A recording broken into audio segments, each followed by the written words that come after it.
Selamat pagi teman-teman, kembali lagi bersama saya Destifin Halawa dengan NPM 24 2906 1021 di mata kuliah Sosiologi Ilmu Hukum dengan dosen pengampu Bapak Daris SHMH. Baik teman-teman, hari ini di pertemuan ketujuh kita akan membahas tentang budaya hukum dengan penegakan hukum. Ya, teman-teman, di sini kita akan membahas satu persatu. Yang pertama, budaya hukum. Budaya hukum adalah suatu ciri khas atau karakteristik di mana tanggapan umum yang sama dengan masyarakat berdasarkan gejala-gejala hukum. Ya, teman-teman, budaya hukum adalah di mana kita melihat suatu masyarakat dengan pola-pola perilaku, cara berpikir, serta bagaimana cara mereka menghayati kehidupan masyarakat yang bersangkutan. Teman-teman, di budaya hukum ini merupakan bahan informasi yang penting, yang dimana artinya kita di sini belajar untuk mengenal satu sama lain, bagaimana caranya susunan masyarakat setempat itu atau individu tersebut, atau bagaimana sistem hukum bergerak di dalam budaya setempat. Ya, terus bagaimana itu konsepsi hukumnya dan norma-norma yang berlaku di dalam masyarakat di suatu tempat.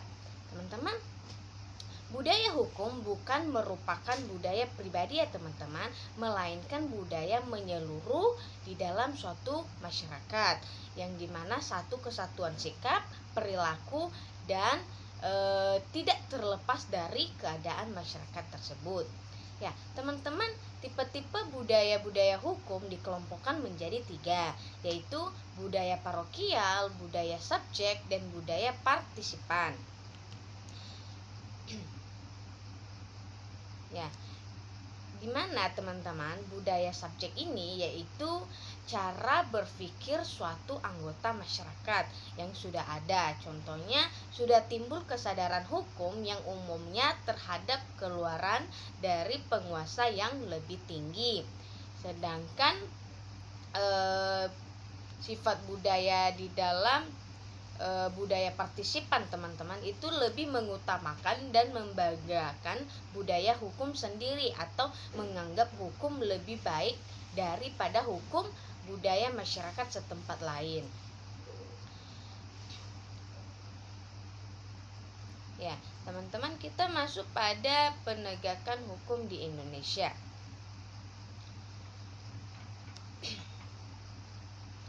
Teman-teman, penegakan hukum di Indonesia dipandang sebagai tatanan normatif ya teman-teman, yang dimana perilaku manusia yang didukung oleh adanya kekuatan hukum, yang dimana kekuatan hukum ini adalah seseorang yang dapat melakukan monopoli terhadap komunitas lain.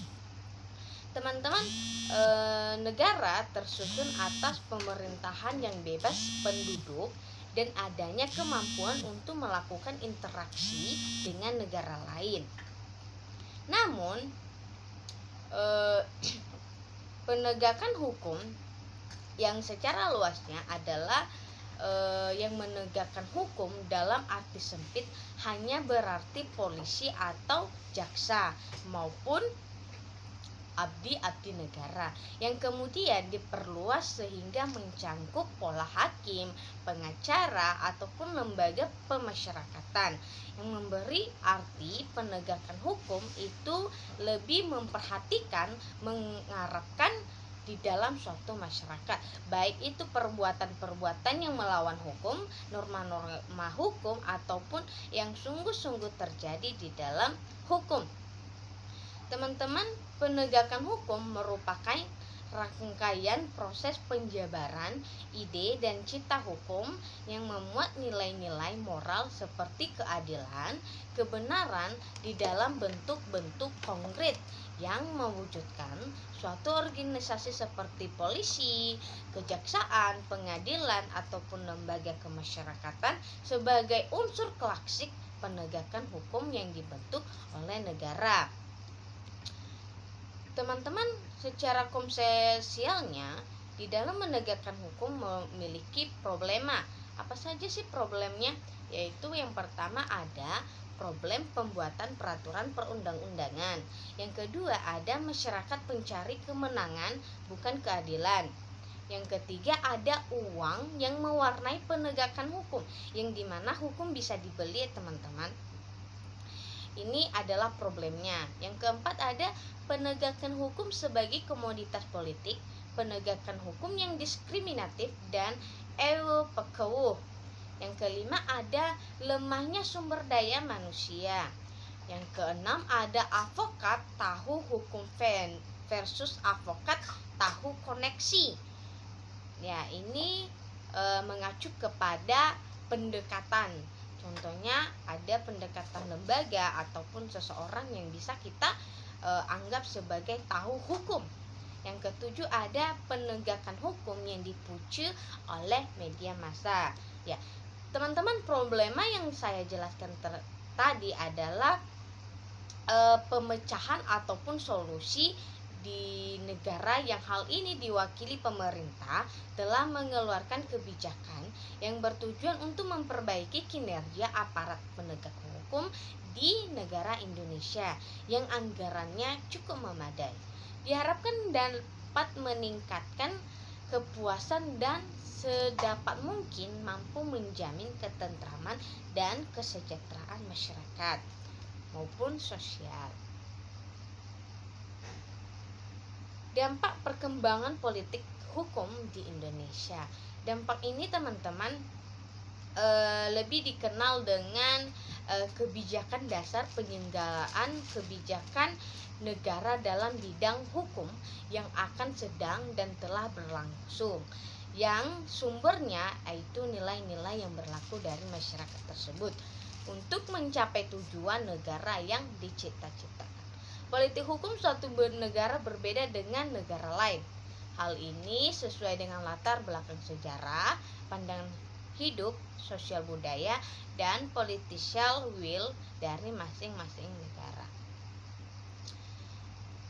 Namun, kita lanjut pada apa sih eksistensi politik hukum dalam menegakkan hukum di Indonesia. Yaitu yang pertama ada perkembangan politik hukum di Indonesia itu, teman-teman.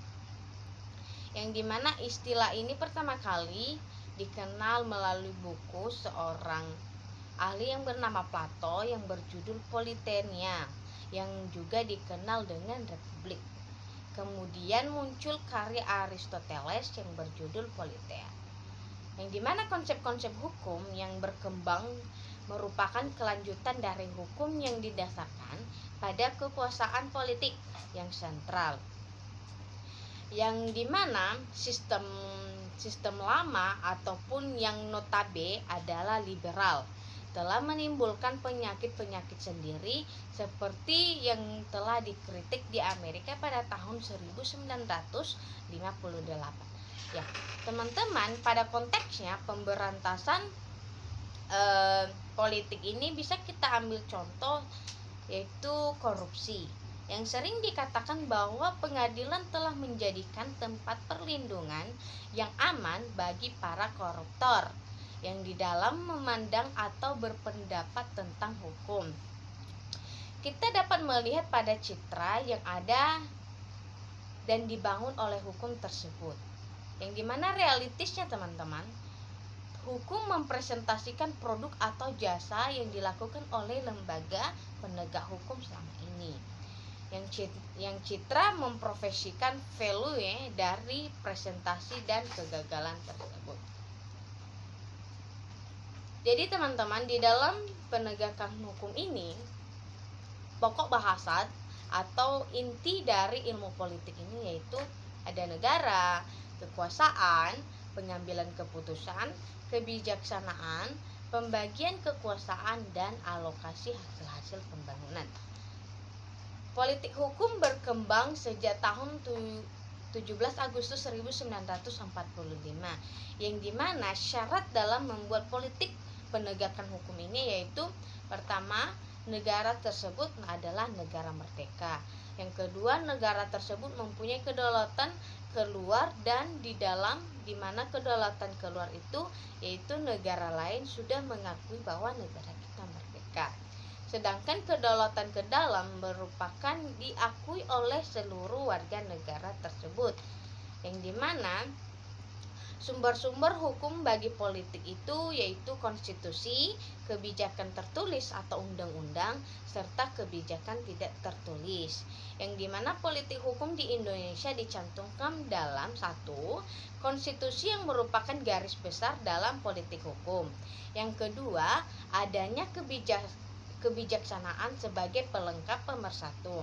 Yang ketiga, ada undang-undang termasuk dalam ketentuan yang berlaku. Yang keempat, ada adat dapat berupa nilai. Kelima, ada GBHN berupa program. Yang keenam, ada hukum Islam dapat berupa nilai. Ya, teman-teman, kesimpulan dari yang saya jelaskan hari ini yaitu terkait dengan politik hukum dalam sistem penegakan hukum di Indonesia. Seringkali dalam melakukan penegakan hukum dan peran politik hukum di Indonesia tidak diterapkan sebagaimana mestinya, di mana para penegak hukum justru mengutamakan kepentingan elit pada era politik. Oleh karena itu, sebaiknya dalam hal penegakan hukum, para aparat penegak hukum tidak boleh memberikan perlakuan yang berbeda antara satu individu ataupun masyarakat serta kelompok, yang dimana selalu didasari oleh pemangku kekuasaan. Karena bagaimanapun setiap orang memiliki hak yang sama di mata hukum.